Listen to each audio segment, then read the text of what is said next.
Welcome, everyone. Another edition of Powerfist, this time going live. So if we fuck something up on the stream, it's out there in the open for everyone to see. Probably my fault, yeah. Last live stream was a bit of a calamity, so hopefully we can do a little bit better this time. Hello to the chat. Hello to everybody in chat. Welcome. Make sure throughout the podcast to you post some questions in there, engage with the discussion, and we will endeavor to get them up on screen and answer some of your cues before the end of the stream. So, Kieran, how have you been, man? What's been happening? It's been a while since we've recorded a podcast, let alone done a live stream. So, what has been the news? Yeah, it feels like it has been a while, but we managed to catch up last weekend, so it hasn't been too long since we saw each other. But yes, last couple of weeks I've been painting up another Saturnine model in the Death Guard scheme for a tutorial. I've done a destroyer version of the traditional Death Guard scheme, which is pretty cool, and I've used a few 3D parts on it as well that Prom sent me, so I'm really happy with how that's looking. Powerful Prometheus. Yeah, powerful Prom. But apart from that, I've been back painting a few high elves actually this week, so painting up some more Phoenix Guard. And brother, I'm really enjoying them, but they are so much harder to paint than Heresy models. So I'm feeling the urge to paint just a random Space Marine just to do something nice and easy and get that kind of quick. Why do you think they're hard?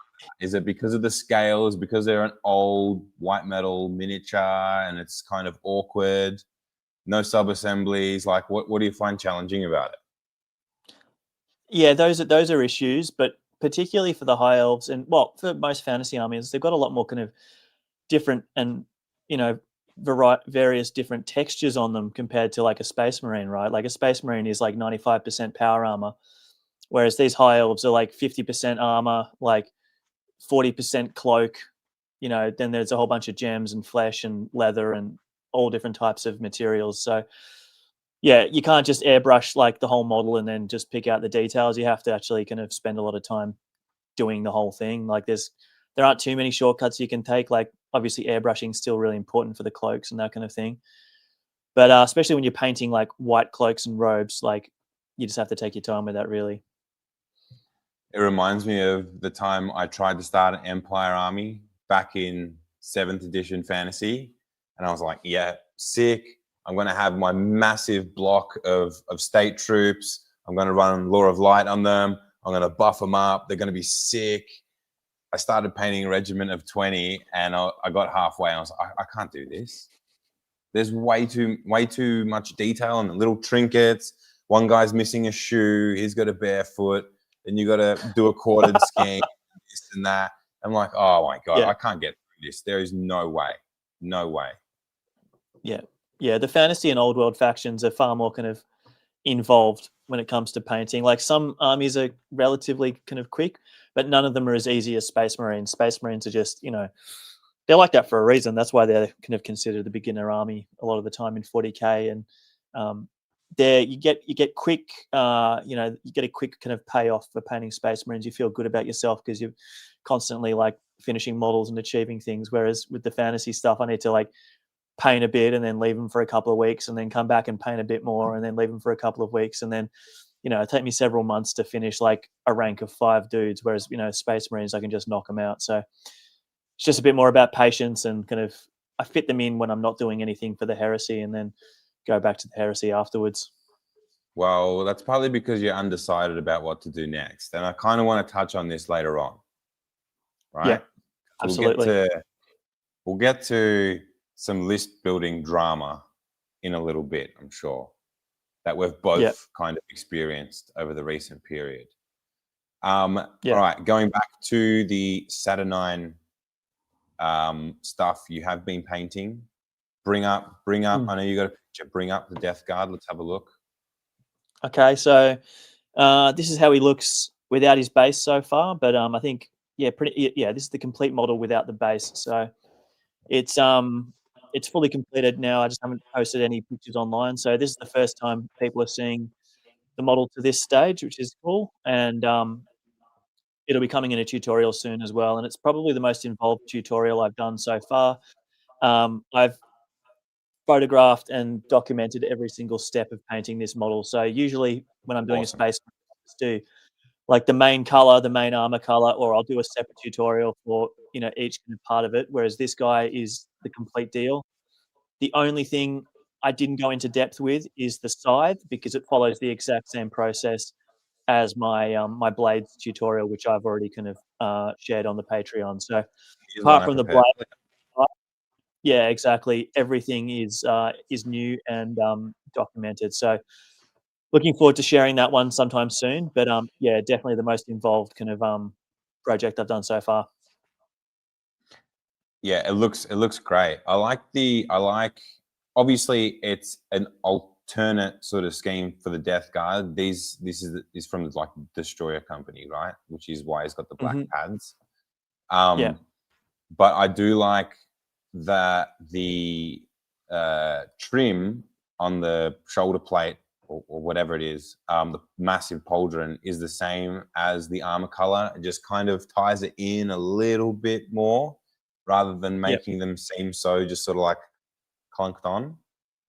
Yeah, it actually looks part of his silhouette a bit more. I think it ties it in really nicely. Yeah, that's something I was really happy about with this model. And you can see like the trim around the legs are all painted in the same color as well. I think it really suits the Death Guard aesthetic of keeping things as basic as possible.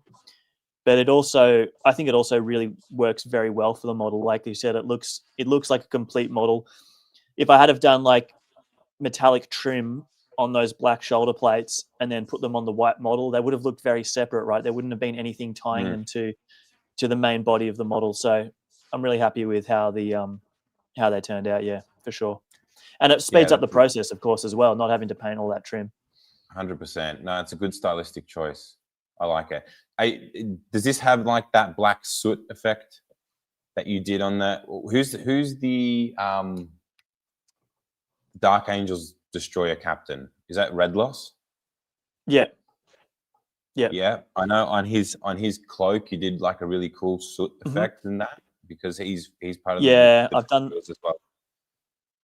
Did you do the same thing? I've done the same thing. Yeah, it was exactly. Yeah. So it's not as obvious because he hasn't got a giant cloak to add the soot to, but I've added it around the feet and around the hands, where I figured he might be kind of handling some prescribed weaponry, some rad grenades or something like that. So, and also on the vents on the back, the exhausts have added a lot of the soot as well. So he's a dirty boy up close. It doesn't look too kind of grubby from this kind of far away, but when I post the close-up images, you'll see that yeah, there's a lot of soot on there, and that's a kind of experimental technique I've been playing around with and I'm quite happy with. So that's also in the tutorial, of course. And it's something I've done on a few different destroyers now. And I think it really it's something nice to help them stand out from like the regular Marines. Just an additional layer of weathering. Yeah. It looks awesome. No, great. I'm very, very looking forward to reading the whole tutorial front to back, because that is a very exciting one. Coming straight off the back, mind you, of a brand new tutorial we released this afternoon on Patreon. A couple of hours ago. Yeah. Correct. Which is how to paint the silver of the Iron Warriors, like you've done here. Now, I put the tutorial together with all your sort of words and images and stuff. Yeah. And I really love how characterful you've made the silver. Especially with that slight tint of like that discoloration in the steel, with that sort of olivey green color, and then you've got the streaking to really ground it and bring it together, but also make it interesting.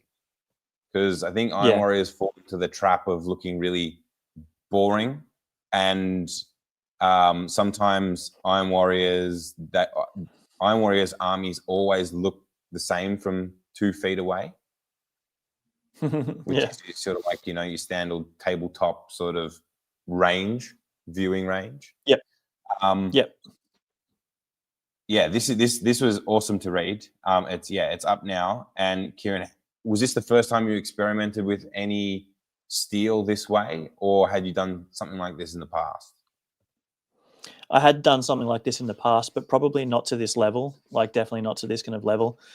I think you're right. It is important to make the Iron Warriors interesting in some way, and you do need to balance that interest with making them not look like Iron Hands as well. Like, you don't want to push it too far, right? You have to keep it to a certain level. But I go into more detail for like my reasoning and why and the colors I chose in the tutorial. But basically, I went for like a cool kind of green as a contrast to the warm browns that are all over the model. So yeah, I just wanted to create something a little bit different. And Games Workshop, even now with their Iron Warriors in the starter kit, the Mark II and all that, they've added a lot of brown in the shadows. So they've recognized too that the metallic armor needs a shade color. But I felt that the cool green was probably a better way to go than the brown, just because it would contrast really nicely with the weathering powders and the really warm kind of yellow I've used and the red lenses and all that. So yeah, there's a lot more detail of why I chose the colors I chose in the tutorial, but that's the basic gist. Yeah. Yeah, I think I like it so much because you can sense the restraint that you've used in the scheme, but it's still so characterful. Yeah. Yeah, like you can obviously see the color there, but it doesn't look like metallic green armor, right? It just looks like discolored silver armor. Yeah, exactly. No, hot stuff. So yeah, if you want to read this tutorial, it's now available to download on the Powerfist Patreon. Make sure you head there if you aren't already signed up. And we also post a whole bunch of extra content that we don't post to Instagram on there. We got work in progress photos, behind the scenes stuff, galleries of our recently completed models as well. So I just this week uploaded a dozen high res pics on just the Kratos recently that I finished.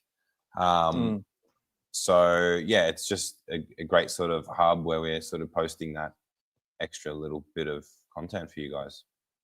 Yeah, and I've got a lot of images of that finished Death Guard model now that I need to put up. Actually, I'll sort those out after we record and send them through to you. But Patreon's a great way to get in touch with us as well. If you have suggestions for tutorials you'd like to see, or just further questions about the tutorials that we've already produced, and if you want like a little bit more clarity or a little bit more detail, then we'd love to hear from you in there. It'd be fantastic.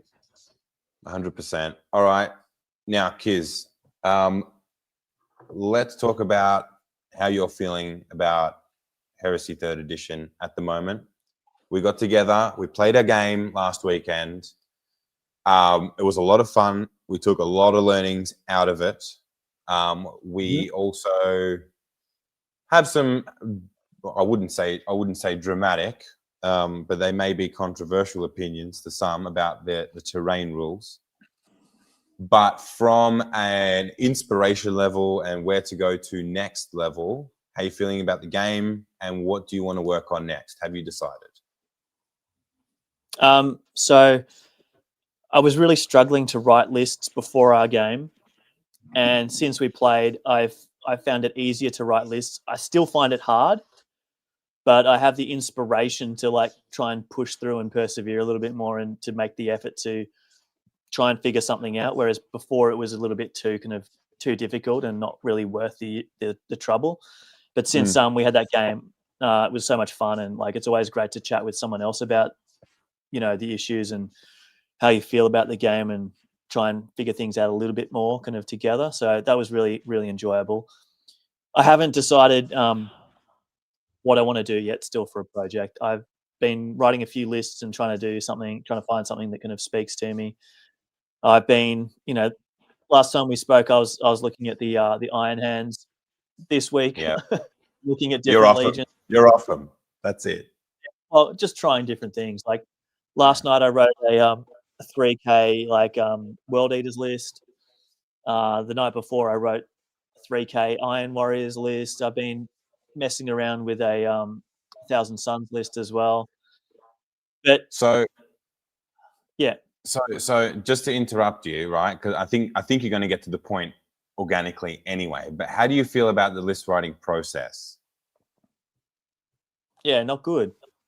Yeah, it's what are the hurdles that you're trying to sort of overcome while writing a list, or do you hit some roadblocks along the way? Because I know I do. I've got some opinions on it that I want to share, but how do you feel about it first? Yeah. So it's I know they sold it to us as a more kind of free and open process, but I feel far more restrained than I did with the old Force org chart. And there's also just the issue of visualization for me. Like when we had the standard Force org of like 3 HQs, 4 elites, 6 troops, 3 fast attack, 3 heavy support, I could visualize in my brain like where everything fit in the list, what it would look like on the tabletop, how the different options kind of work together, and how it would all come together in the end and synergize. Whereas now there's a unit from one detachment, there's a unit from another detachment. You know, you're getting troops from your Crusade detachment, and then you're trying to get troops from another detachment if they offer you a prime like advantage. And you know, there are transports from one, you know, detachment, and the units that go in the transport are from another detachment, and it's just stuff all over the place. And I find it really hard to kind of visualize how things fit together. And when I was writing lists in 2nd edition, it was often a case of you know, I'd write a list and it would be slightly over, and I'd be trying to figure out how to cut it down to fit in what I wanted to do. Whereas now I kind of build up to like 3,000 points or 2,000 points, and I end up about 100 points off, and then I'm like, what do I do? Like, what do I fit in here that's going to work or synergize, and how do I actually fit it in, like detachment wise? And you know, am I going to have to use like, you know, logistical advantage in this detachment and like a different prime in another detachment? And it's just, yeah, it's just it doesn't flow the way it used to, and you know that's entirely like to do with familiarity. Like I'm just learning this new system, whereas we had the other system for decades. But it just feels a lot less intuitive, and yeah, I'm not enjoying it for sure. Like I'll keep persevering and I'll push through it, but it's not enjoyable the way I used to I used to really enjoy writing lists, and now it's kind of a bit more of a chore to try and find something that actually speaks to me. Yeah. Have you been kind of feeling in a similar way, or? Yeah, it feels like homework. The actual list writing process feels like you have to sit down and focus, open up your textbooks, read the formulas, and do your homework. Right? Yeah. What I'm finding frustrating at the moment, yes, I agree with you about it's harder to visualize how the army is structured and how it's going to work. And I think what throws me off the most is that core Crusade detachment. That's the one where most of the dedicated transports are as well. Well, they're not dedicated transports now; they're just transports, right? Yeah. So you've got a car park. You've got a car park of vehicles in the first detachment, and you're trying to figure out where they're going and how to plug that into several other detachments. Now, the current list writing conundrum that I've got is that it's actually cock blocking me from continuing to do some hobby, because I want to know what my list is, right, before I start building and painting and really trying to get productive, because I needed direction to go. I'm a hobbyist that's like, okay, yep, I've got my list, I'm happy with it, I think it's going to cover most of the bases in the game. It's going to give me a good shot at being competitive in games, as well as being tactically fun and flexible to use. I'm happy with the direction that I'm going. I can leave the fine-tuning stuff for future, but I want to know what direction I'm taking the bulk of this force so I can start building and painting. Now, because I'm experiencing these roadblocks while I'm trying to get the list sorted, it's stifling that. Now, I think now there's 3 main list writing challenges for me personally anyway, I'd like to hear if you guys in the chat feel the same as well. You need to balance, not only you need to get the points and stuff in order, but you need to balance out how many detachments you want with the units that you also want. So like what slots? So you've got a detachments versus slots thing that you need to marry up in order to get your synergies in order for your list. Not only that, but then you have to start taking into consideration how much HQ tax you want to be paying. And then dynamically, what consoles you're going to choose to synergize with those detachments and what you've got in there. So that's one aspect. Then you've got the prime benefits. You want to try and maximize your prime benefits as best you can, as well as marrying that up to your synergies. So by maximizing, you want really as many prime slots as possible in a list, right? So that's another consideration, maximizing your prime benefits. Now, it's easy to maximize that and just go, yep, all right, I'm just going to go logistical benefit for everything else. But what that does is it leaves behind some important aspects of the game or some prime benefits that will actually add more flavor to your army. And who doesn't like more flavor? And then the third part is getting that in a particular points level.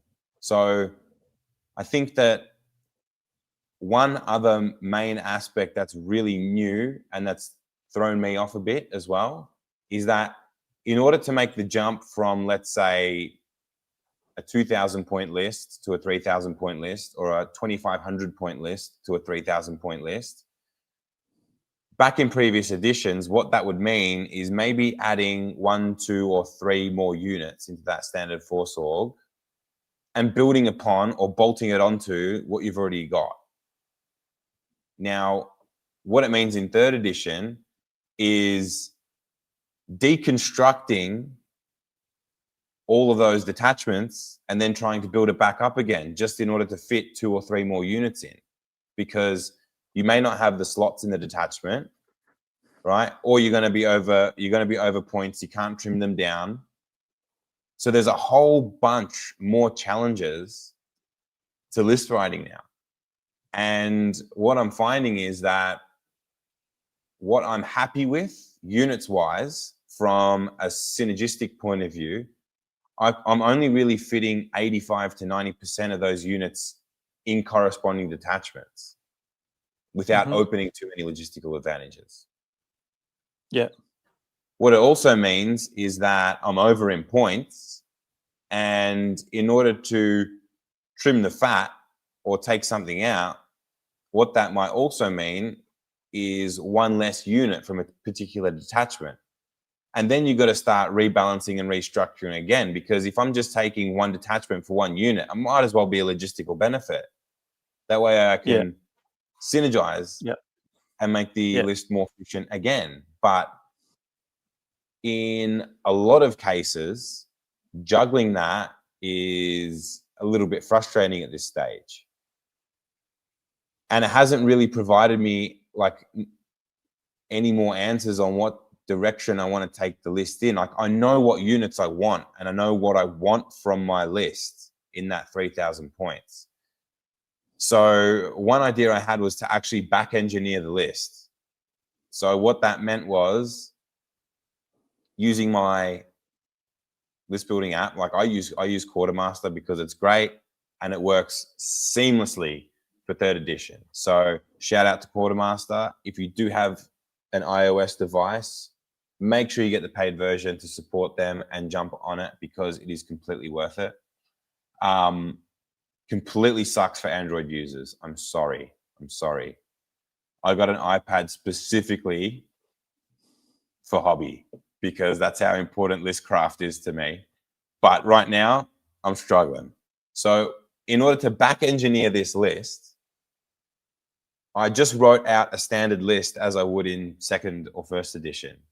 So I went, okay, these are my HQ, these are my troops, these are the transports that are going with them, and I want 1, 2, 3, 4, 5 additional units in the list. All right, I know what's in my list, and it makes the points level. Now I somehow have to fit it into detachments. So I went through and with the highlighter, I just went, okay, that unit, and that unit makes up this detachment. That unit and that unit makes up the next detachment, right? So I kind of worked backwards in a way, because what it left me with was only 3 units that fell outside of a particular detachment, which meant they're the ones I'm going to take the logistical benefit for. Yeah. So yeah, even doing it that way, I'm still unsatisfied with the list, because now I've got like a really clumsy points limit left out. I've got like 75 points or 80 points to spend, or I'm over. You know what I mean? And I'm taking, and what it's meant is that I'm ended up taking a tactical veteran unit I kind of didn't really want in the list to begin with. Another conundrum I had throughout the week here, and I was messaging you about it, was I could run another 10-man Sanctifier unit for my Salamanders for the same points it would cost me for a Land Raider for the first unit. And it's important that, or I think it's important for them to have an assault transport as a delivery system, because then they could get the most out of their Firestorm, because you want the setup, move, and volley fire. You don't get that from a Rhino.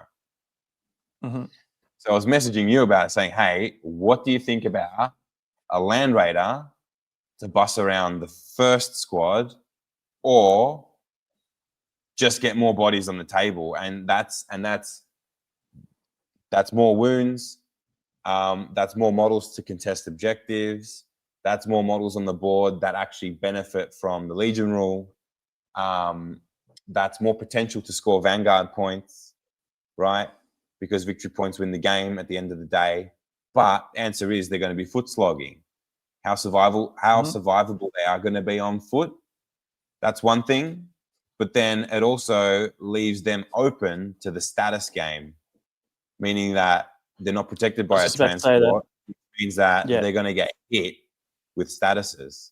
Most of my other stuff is in transport, so they're a sitting duck for it, really. And then and even if you just get status for one turn, like that's a quarter of a game. Like, correct.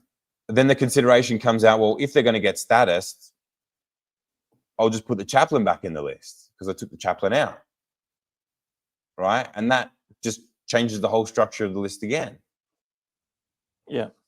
Trying to build in these contingencies now that I've decided to do a unit on foot. So these are the conundrums that I've encountered this week with the list writing, and I haven't really gotten any further than what I had last week when we played our game. Yeah.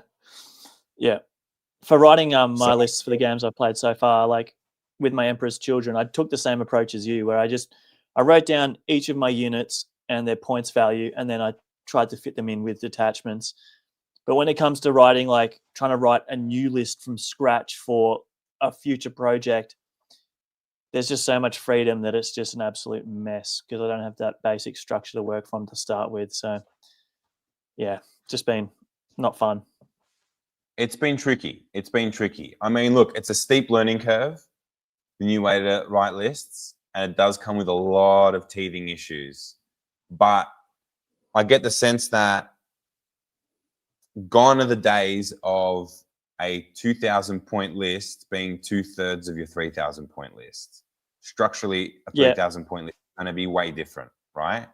Yeah. So it doesn't, 3,000 and 2,000 used to use the exact same force org, and now it's like completely different. Yeah. Yeah. So I wonder what this is going to mean for events as well, because I know a lot of the time events here, especially, they are different points levels. And what that means is that you can almost put together like a calendar or a season of taking that army to each event throughout the year and playing that at different points levels. So, if we've got a 1,500 point Centurion, let's call it Centurion style, or Zone Mortalis, even though that's not a real thing at the moment anymore. Starting at that small level and then having that core be present in the next event, which is 2,000 points, and the next event, which might be 2,500. Then the next event at the end of the year, there might be 3,000 points. You've still got that initial core there. Whereas it's going to be interesting to see how people kind of adapt, and it's going to mean that people might have to outlay more cost and more time and paint more units because they just don't have the option just to bolt things on. Yeah. I don't know. Yeah, and it's like, I suppose, like for most events where like TOs aren't like checking lists and stuff, it's all good. But imagine if you want to check lists and you have to go through checking to make sure all the detachments and the fucking primes line up and all that kind of shit. Like, oh, it's just gonna be so, just the involvement just gone through the roof. Yeah, deep involvement. Bit crazy. Plenty more admin. All right, I want to talk about list dynamics as well, right? Because I had this thought throughout the week too. Because of all these limitations to your list building, I think in a way it subvertedly means that there is a degree of list composition already pre-built into the way you're taking detachments. Meaning that the detachments will also play a part in regulating how strong a list may be. Or maybe making that threshold a lot harder to achieve, that ultimate dick kicking list thing. So I think I'd like to get your thoughts as well, Kieran, but I think that for quite a while, and before people really figure out the best ways to list craft, we're going to see a lot of all-comers style lists due to the way you take detachments. Outside of spamming, maybe the most obvious thing, because a lot of the auxiliary detachments are open to that. It's like, hey, take 4 battle tanks. Sweet.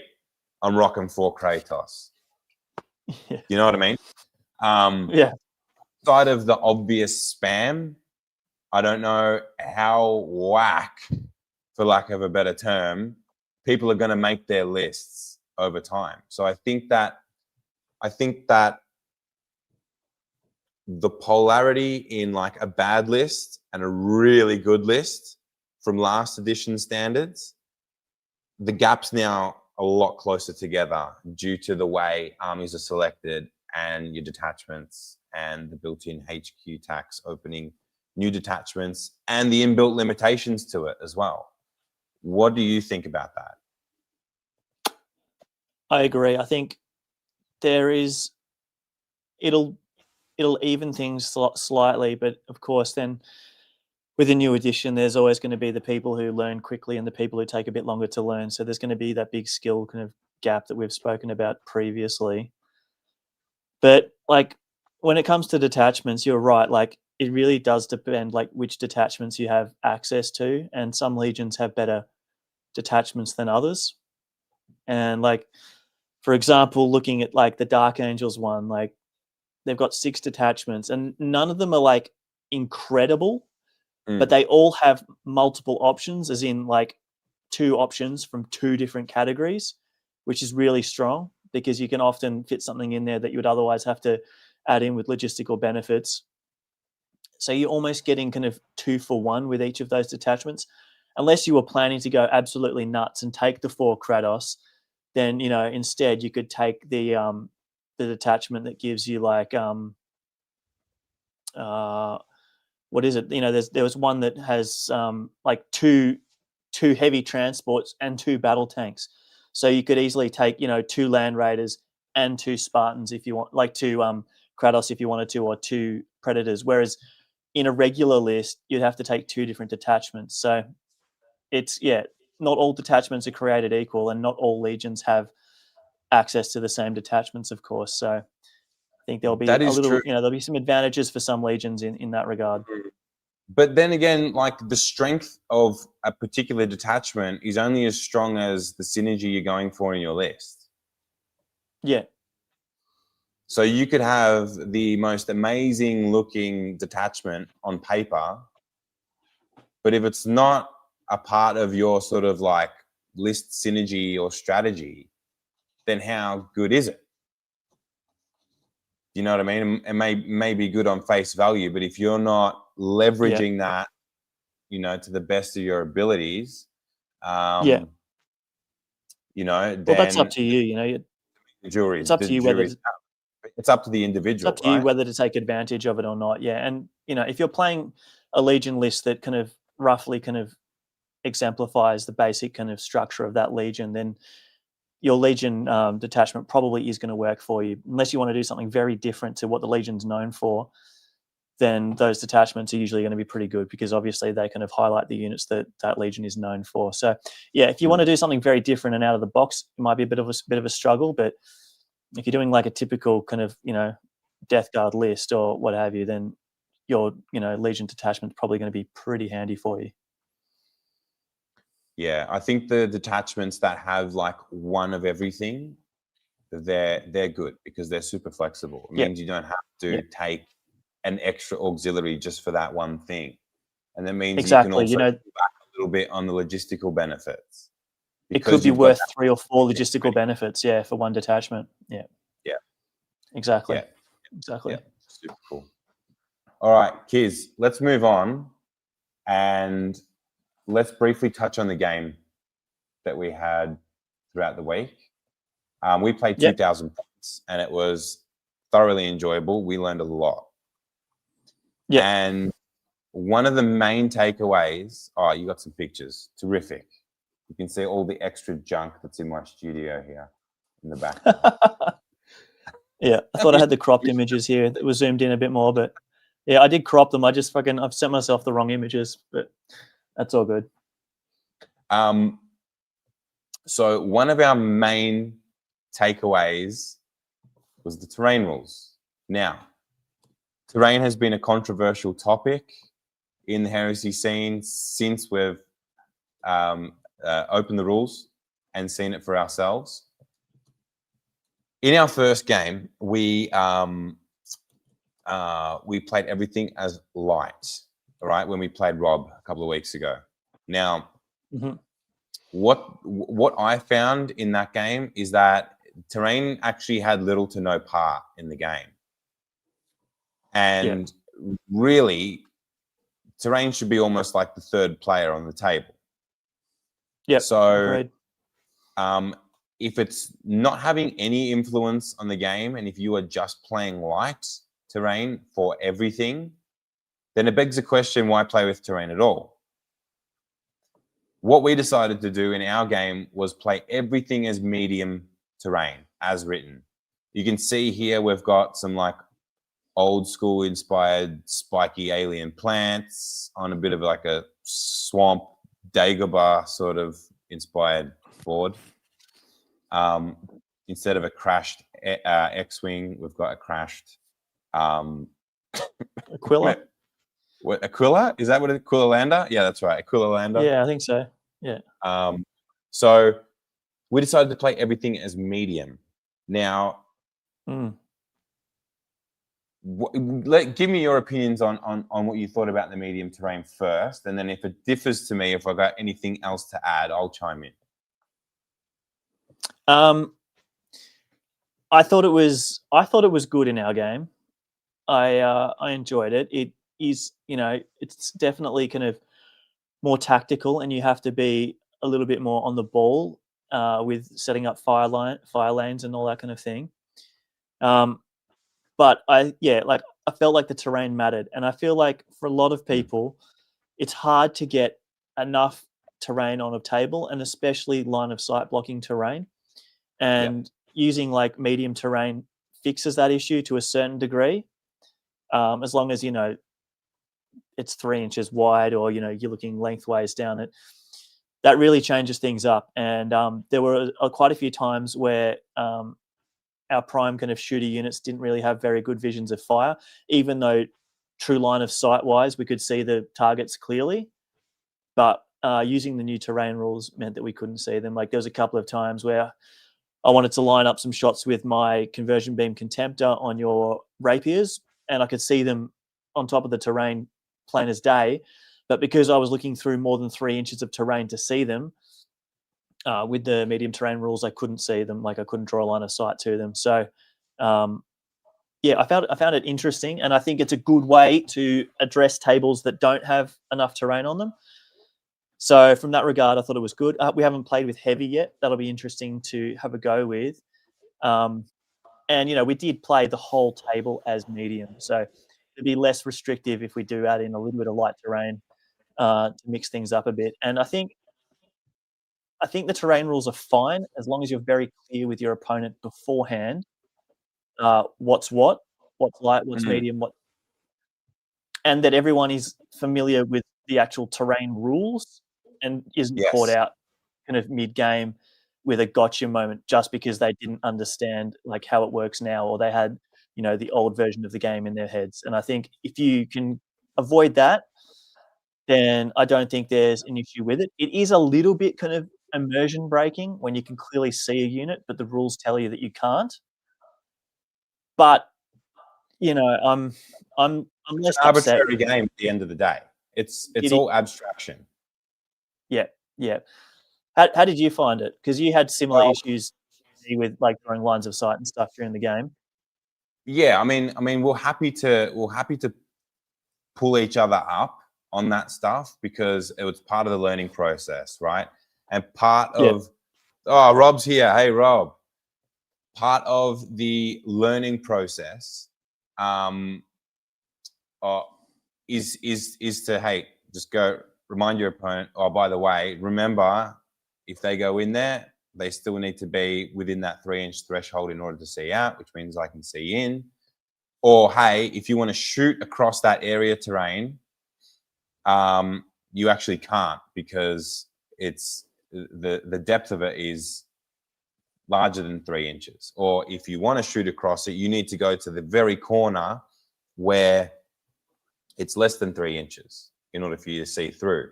Now, there's a degree of retraining the brain because we've been in our true line of sight method for so long, right? But grognards, 40K grognards will be with me here, and if they can remember far enough back to 4th edition 40K, the area terrain rules were nearly identical to what we have now.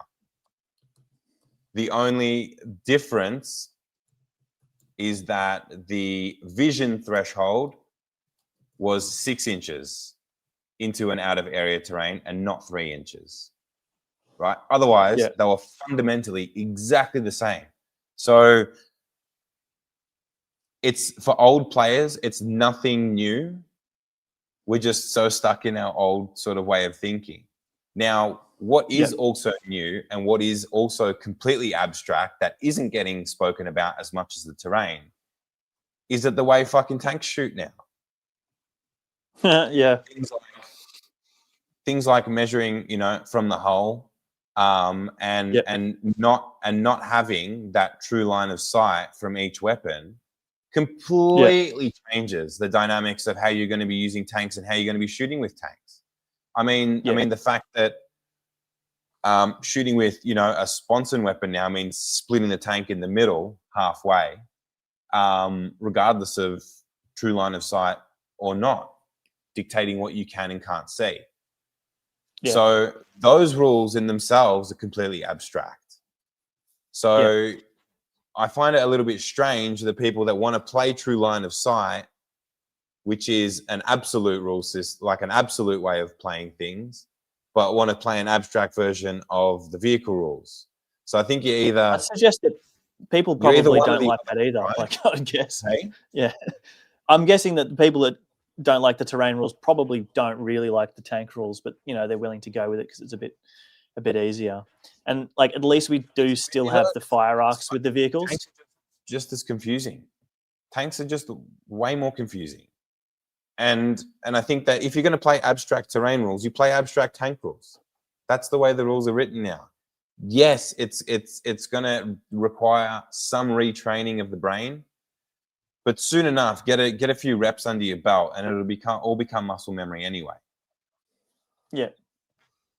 And now, speaking of, go on. I was just going to say, I feel like if the terrain that you use on the table is like a decent representation of light, medium, and heavy, then I feel like the true line of sight, bad feels for being able to see a unit and not shoot them will be lessened, because, if a terrain piece is properly heavy, it will be really hard to see models in it, right?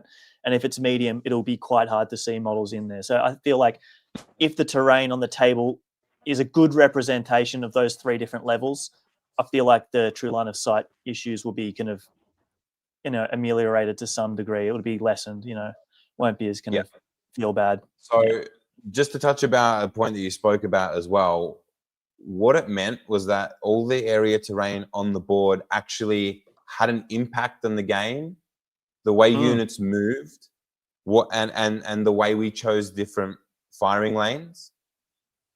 It actually made the board into like a map rather than just a play thing that, there's a few pieces here, but they're a non-issue. It actually had an impact on our tactical choices in the game of, hey, if I move this here, I'm not going to be able to see, or they're not going to be able to see me, or it's going to limit my shooting capabilities. Now, I think that with true line of sight, you end up getting away with a lot of that. Because in the true line of sight days, it was really easy for a model across the battlefield to go, but by the way, I can see that guy through the side of the tank and through the window, and I can make the shot. I can make the shot. I can always make the shot because it's true line of sight. So I think from a tactical perspective and gameplay perspective, it makes the game it makes the board a bit more interesting. It turns it more into a map or a maze. And you have to kind of, as a player, navigate through that, which is cool. So I agree. I think the changes are good. I'm keen to play with heavy terrain next on maybe a board that's got a couple of pieces of everything. So like a couple of pieces of light, a few pieces of medium, a couple of pieces of heavy, to dynamically see how that will impact the game as well. But I like the changes. I'm going to stick my neck out on that one and say that they are good changes, even though it comes with its own teething issues. Yeah, no, I think, and I suppose they can penalize all types of armies to a certain degree, but I feel like they are a little harsher on shooty heavy armies if you are playing medium and heavy terrain, and I think that's a good thing, because I feel like assault-based armies definitely needed something to give them a little bit of a boost, and I don't feel like they got that in the rules really. So if terrain is how they get that, right? Yeah, well, you get your step-up charge, but now it's only one dice to make the actual charge roll. So, swings and roundabouts, right? So it's and everybody's getting Overwatch now with volley fire. So I feel like the terrain could definitely be an equalizer in that regard. Although it is again more difficult to get line of sight to make your charges, but you should be able to get up the table a little safer than you previously could. So I think that's a good thing, because I've always been combat. Close combat is sick as fuck. Everyone likes it. It is. It's cool. It's the sickest part of the game, but it's always been in the shadow of shooting in 40K. So yeah, I'm looking forward to that, and hopefully that kind of balances it a little bit more. Yeah. All right, Kizza, let's move on. You put the feelers out on Instagram. You opened up the mailbag, and we received some mail in. All right. It's always risky. Now, you are the holder of all the questions, or statements that have come into the mailbag. Tell us what Postman Pat has delivered. Let's run through a few questions before we round out the pod. And then we can start things up. Awesome. We're talking about rules here. So one of the last ones I got was, can you please explain how Vanguard works? So We didn't get to pull it off in our game, did we? Oh no, did you? The adherents did. Okay. Yeah, the adherents wiped the but basically, right? Picture this. Drop pod comes down, adherents pour out. Poor Empress Children Tactical Marines don't know what the fuck is going on. Yeah. Flamers they got roasted, mate. It was actually pretty devastating. No more artificer on the sergeants. Yeah. Exactly. The squad did something ridiculous, like 38 wounds on them, and they all just got torched. They were on the objective, so it earned me the 2 Vanguard points. I think that may have been the only time Vanguard was scored. I think so. So and I went for a Vanguard heavy army. Everything in my list was Vanguard, and the only way I turned line on was through the Master of Signals. Yeah. So how you get Vanguard with a shooting unit is if you kill the last model of a enemy unit that's on an objective. That's how you get Vanguard. And how you get it in combat is if you cause at least one. I think it might be even if you just make one attack in a combat that sees an enemy unit either routed from an objective or massacred. So killed all the models in combat. You don't have to be the unit to remove the last model. All you have to do is make an attack in that combat, and you're viable to get the Vanguard points. Obviously, it has to be, targeted against an enemy unit that is contesting or controlling an objective. So that can be difficult to set up. But that's it pretty much. Like shooting, you've got to kill the whole unit or kill the last model rather. So if you've got a shooting unit with Vanguard, like your Siege Tartaros with autocannons, for example, and you don't think you can kill that full 15-man tactical squad, then maybe do some shooting with another unit, whittle them down a bit, and then kill the last handful with your Vanguard 3 Terminators, and then you get 3 Vanguard points. So that's basically how that works. You said it better than Xavier's just asking in the chat what kind of split you'd take between Vanguard and Line. That is a great question. I feel like, for me so far, I feel like Vanguard's like a little luxury. It's something extra to have in a list. I think Line is like number one. Line is the most important. Vanguard can be avoided to a certain degree, but Line can be, Vanguard can be avoided to a certain degree. But if you manage to pull it off, it's fantastic. Obviously, shooting Vanguard is better than combat Vanguard. You do have to kill the last model, but it's much easier to catch a unit on an objective with shooting rather than having to run across the board and then get into combat with them and avoid them falling back with a movement reaction and all that kind of thing. So for me personally, it's like a little extra bonus. I'd probably try and have it on 1 or 2 units in an army, but I definitely have way more line than I would Vanguard. So I'm looking at like maybe 4 line units and 1 or 2 Vanguard units in 3,000 points, something like that. That's interesting because I'm going to say the opposite, and I think it's because I relish the challenge of playing Vanguard and earning those points more than just racking them up with a line deck chair unit. I think that if you're going Vanguard heavy, you're going to need to plan your list in a way that's going to help those units score the points. Don't just hope and pray that they're going to get to a unit on an objective to kill them or to rout them. Yep. You need to basically put in some strategies into your list to enable that to happen as best you can. So in that regard, I think Vanguard armies are probably going to be the more challenging ones to play. Yeah. Line will be a lot easier to score the points.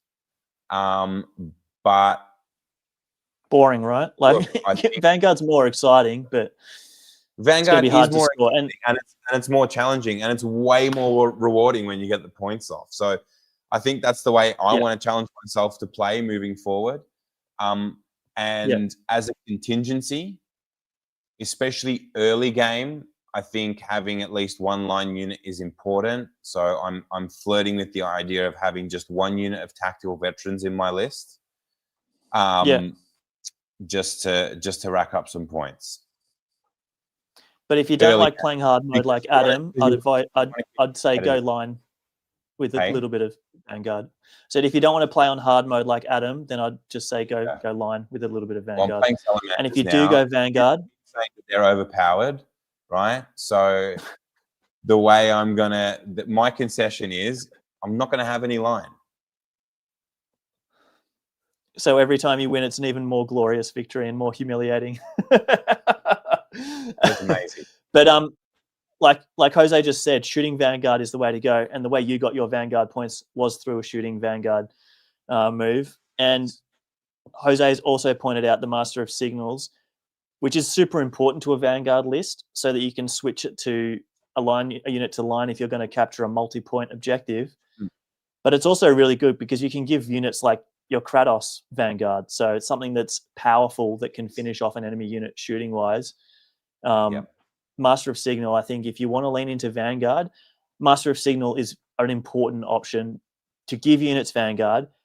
But also if you're heavily reliant on Vanguard units, being able to switch it to line is super key. So I'll definitely take a Master of Signal if I was relying heavily on Vanguard. He almost has to be in every list. This is the thing. Like, he was good last edition. Now you're like, well, there's even no if other you're not taking reserves. Yeah. But you are like half the time you want those Vanguard units to come in from reserve anyway. So he's like an auto include for Vanguard heavy armies, I feel. And like he came to good effect in our game as well. I ended up dumping a Cataphracti squad on an objective because I knew that they'd be hard to shift. They're a 2+, 4+, toughness 5, 2-wound model. Giving them line, they're going to mean that you know it's hard to shift them off an objective. That's what makes things like the Linnaean Termies so good. Just dump them on an objective. Go for it. You know, they're hard to shift. Yeah. Should we move on to another question? Dave, that was great. That was a great question. Yeah. Got one here saying, why is there a culture of, if you take a good unit, then you get labeled, whack and put down.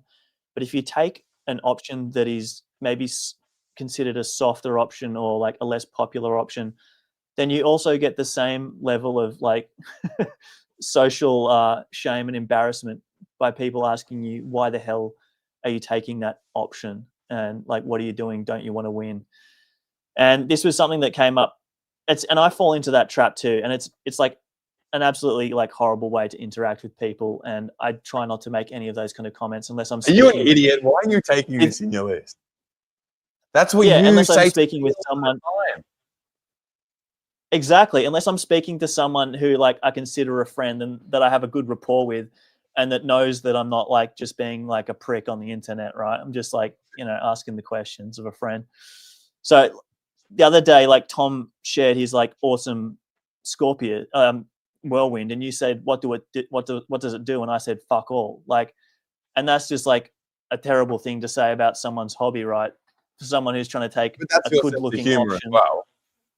That's interesting. That is my sense of humor. And like I said, I try to just, limit that kind of behavior to like a close group of friends. But why do you think that kind of still exists in a hobby, like where we, that's a very 40K way of looking at things. Like when I first got onto the Bolter and Chainsword forums and I was looking at lists, there was always this one guy from Poland who was like super, super competitive. And if you took anything that wasn't like the absolute optimized like option, it'd be like, what are you doing? Why are you taking that? Why aren't you taking this? And of course it's in 30K as much as it's in 40K. Like we try to say that we're a narrative game and all that, but we are still a competitive game, and most people play competitively. We just try to we have a veneer of like fluff, and we try to have fluffy lists but play to win in a certain way. Yeah. And I was just wondering, do you have any kind of reflection on that? Because I got asked that question, and it made me really kind of think about how I kind of interact with people and talk about different options. And like you said, I do that to you. Like, I'm like, what are you doing, bro? I think in every iteration of every army across all the editions of Heresy that I've played now, I've taken those units that look like they absolutely suck from the outside, but I like my Heresy on hard mode, so I go out of my way to prove that those units can be effective when used in maybe a way that's not so obvious. It's not wrong. Do you know what memory springs to mind when we played a game in first edition and you had your alphas and I was still playing with my ultramarines at the time, which are now in Pardo's capable hands, these beautiful display cabinets at SN. Yeah. You deep struck your Leviathan Dreadnought like right in like the juiciest, sweetest spot it could possibly be, but I just blocked him with a unit of breaches, and you were too terrified to attack because they've all got a 5+ invulnerable save in combat, and they all had melter bombs that would just absolutely blow him up. And breaches weren't really seen all that much. I remember you just looking at him like, what the fuck do I do here? Because the breaches, they're gonna do this Leviathan over 100%. And those breaches fucked over my Tartarus like assault squad in the same game as well. Like, every unit has its day and has its situation, and I just feel like if you see someone taking units that you think are suboptimal, don't say anything. Just let them take those units and hope that you run into them at a tournament or an event. Like, just let them take those units. You know what else I did? Because I used to run that breaches squad straight out of the Spartan, right? Because they were bulky with the shields, so they take up extra capacity. I'd run them out of the Spartan. It's an assault transport, you beauty. Because Leviathans were hot shit back then. They were a massive boogeyman in first edition.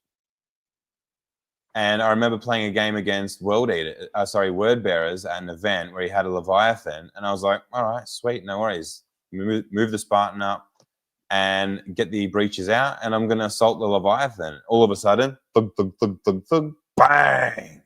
Multi-bomb. Yeah. See you later. So that 250 breacher point, that 250 point breacher squad automatically got its points back by killing a 330 point Leviathan. Thank you very much. Yeah. And when I was having this conversation the other night, I made this exact point. I said, if you look at Adam, he loves taking options that are considered suboptimal and then embarrassing people with them. Like, that's one of his favorite parts of the hobby, and what he looks to do with, whenever he makes a new list. It gives me the biggest feed, I have to say. I just love it. It's the same bullshit you're trying to pull off with this like full Vanguard list. Like, trying to take something that people look at and say, oh, what the fuck is that? And then just like, pulling their pants down and embarrassing them with it. Yeah. I mean, if you understand what your capabilities are within your list and you get enough practice with your list, there's no reason why that list can't go toe-to-toe with the best, or at least make a competitive game out of it. Yeah. By playing the mission. You don't have to table your opponent to win the game. And that's nobody will be impressed if you table someone with a tuned list. But if you pull off a win with units that are considered suboptimal, or a way of playing that's considered like suboptimal, you'll earn a lot more respect from both your opponent and other people at the event, or other people that hear or see the game. So that's I know that's the way you like to play as well. So it's definitely doable. And even if someone tells you that a unit's suboptimal, like, if you like it, take it. There will be a situation where it kind of shines. So it might just not shine every single game the way some kind of tuned units or options will. So things will work out, and you just have to find another way of maybe covering some of its weaknesses. But it's definitely right. A doable option. Yeah. You know what that unit's capabilities are going to be, even if they are suboptimal capabilities. But as long as they have a role and you can plan for the deficiencies or like have some sort of contingency built into your list, there's no reason why the unit can't work as good as anything else. Yeah. And also, a lot of those units fly under the radar. Nobody bothers shooting them or charging them, and they, Correct. end up at the end of the game with their full set of wounds, picking on weakened enemy units and being able to get their value back late game. Whereas most people always think about alpha strikes and what they can do from the first turn. A lot of those units shine later in the game when everything else is wrecked. Yeah. All right. What's the general consensus on javelins right now? That they're no good without the melters. That they're no good. Trash, right? Yeah. Guess what? I'm taking 2. I'm going to take 2 jabs in my list, and I'm going to make it work. And that's a watch this space for later. Yeah. I've got a plan. I'm sticking to it. I'm going to make it work. All right. Next question. All right. How about another question? I'd love to know how you guys go about basing. It's one of the worst bits of the hobby for me. So what do you think about when you're basing? Probably 3 main things. Have I done that style of basing before? Because I don't want to do it again. How is that basing going to interact with the color scheme of my army? Is it going to detract from my paint job? Is it going to elevate my paint job? Is it going to provide a nice backdrop for the colors that I've got on my models? Yeah. And then what type of materials that I'm going for, what type of look, and how I'm going to sort of put that together. So, I mean, I've used a whole gamut of basing materials across my time in the hobby. But if I was just to speak to the Heresy armies that I've built and painted, I've used sand for bases.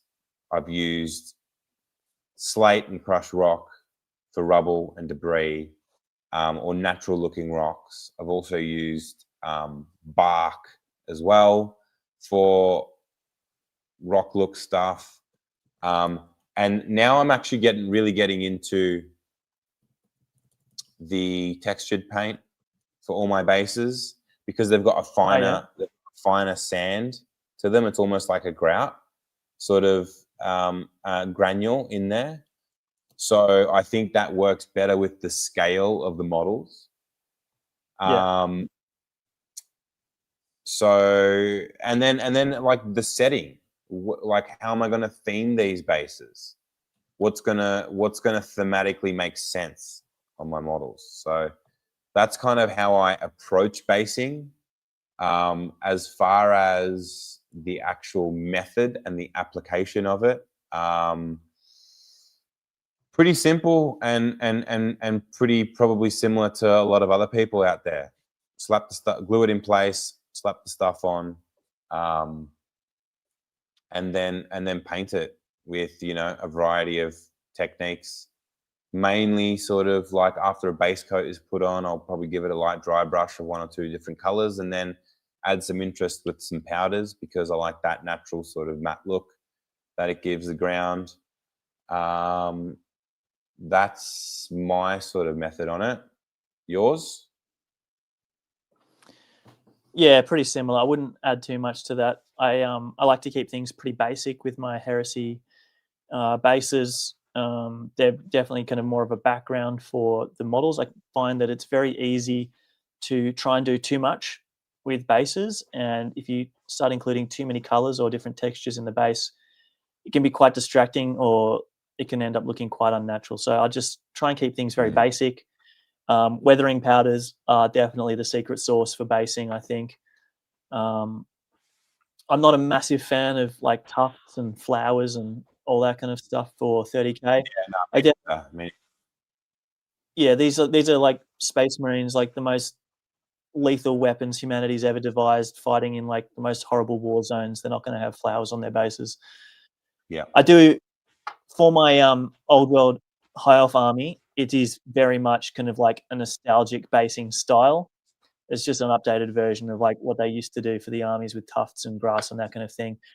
But it's nothing that I would ever consider for a 30k or 40k army. It's far more stylized. But yeah, for 30k and 40k, keep it simple. Weathering powders. I've got a tutorial up on my Instagram for how I do my bases, and I've actually done a new and updated version for the Patreon as well. That'll be up at some stage. But yeah, keep it simple and don't distract from the models. So, generally like a complementary color or a dark color that won't kind of draw the eye from the brighter models. That'd be kind of my suggestion. Maybe it's something we could look at doing in the future for a Patreon tutorial. Go a little bit more in depth with materials and that's it. The look and feel, how we apply these things to the bases, how we also build up different levels on a base too. To give, especially the more important models in your army, like a little bit of a podium to sort of stand up above the rest. That's what that always plays to the strengths of like a centerpiece model or a model's composition. Maybe we can look at doing something like that in the future. That'd be cool. Yeah, I've got a basic one ready to go for the Patreon, but I would definitely love to see one from you with a few more of the different materials that you've used. Like I know you've used is it like dentist's plaster or something like that? So you've got a whole bunch of dental plaster, so a whole bunch of different kind of materials that you don't commonly see and that other people don't really use too often. So that's definitely something that we could look into for sure. That'd be cool. All right, let's answer more before we wrap this up. Yeah, so there was just a basic one asking for like a lore episode from the two of us for like our hobby progress and journey. So that's not really a question that I think we can address tonight, but that's definitely something for a future episode, maybe going through different projects over the years and just a little bit about how we kind of progress through them. I think that's a great topic for another episode. Yeah, exactly. Yeah, 2 hours each. Yeah. 2 hours just talking about it. Oh, God. Yeah, there was another question asking for updates on 3rd edition hobby projects. We've kind of covered that. There's another one talking about pin washing. We've covered that in the tutorials, a couple of the tutorials. There's Sumit with his his classic question of why the Space Wolves are indeed the best. We don't really need to answer that, do we? I think it kind of speaks for themselves. They're obviously the best legion. Everyone knows, in third, Well, Space Wolves, low intelligence, low cool. That's all you need to know. Maximum willpower, though. Yeah. Yeah, it's called obnoxious. Self-confidence. I think that's about it. There's a question about how we feel about the militia. I don't know if you've got any kind of perspective on that. I haven't really looked at them too closely, apart from a quick overlook. I've only had a skim read of the militia. But from what I got, it's very flavorful. So anything you want to do, you can do from like a modeling and from a modeling perspective, and it will have some corresponding rules for you to use, which I really like, and which also lends itself to accessibility through the other sort of like Hume ranges that Games Workshop offer as well. Things like the old Forge World militia, like Renegade militia, come to mind. Things like the new Deathcore plastics come to mind. Even Necromunda models, like they've got a place in some of the unit selections where you can like run that stuff and it won't feel awkward. But yeah, it'd be good to maybe, I know you don't like the side bitch factions too much, but maybe get a militia expert on and yeah, we can shoot the shit over some militia one episode. Yeah, for What's sure. David? Yeah, Kiz, militia squats for your next project. With that bombshell, we're ending the stream. Yeah, we're canceling this. End the stream. Kizza is going to lose it. Kizza is going to lose it, which is going to be a segment we're going to run with in the future. Hopefully, we get to do a few more. I've been thinking about that because they are really, really enjoyable for us both. Yeah, they're good. It is nice to chat. Yeah, as well. We need to get a couple more media assets up and a couple more little short segment intros and videos and stuff to make ourselves seem a little bit more professional, Kieran. So we have to look at the future. Yeah, I've definitely been adding to the list of. Yeah, the never-ending list of shit that we need to do. Yeah, that's right. Yeah. Now's a good time to plug the Patreon once again. Head over to patreon.com/Powerfist. That's where you get content from both Kieran and I. To get full access to everything on there, it's $12 Australian a month, which is like £2.5 for people in the UK, or about $5 American. So we also post a whole bunch of behind the scenes content as well, which you can see for the lower rate subscription fee as well. So you know, if you want just the behind the scenes look at stuff, there is a cheaper tier that you can subscribe to there, but you'll still get all of our whips, all of our answers to any questions, and the full gallery of high-res photos and stuff that we put up as well. And also engage in the discussion that's happening over there. So yeah, really great. And if you do only follow us on YouTube, that's cool too. Make sure to hit the notification bell. That way, when a new video of ours drops, you can watch it straight away. Or if we are live, like we are today, you can jump straight on. Join us in the chat. We'd love to have you. Kieran, is all there that stuff you'd like to add? Like and subscribe, all of that kind of thing. I think we've got 6 magazine quality tutorials up in the Patreon now, so definitely check that out.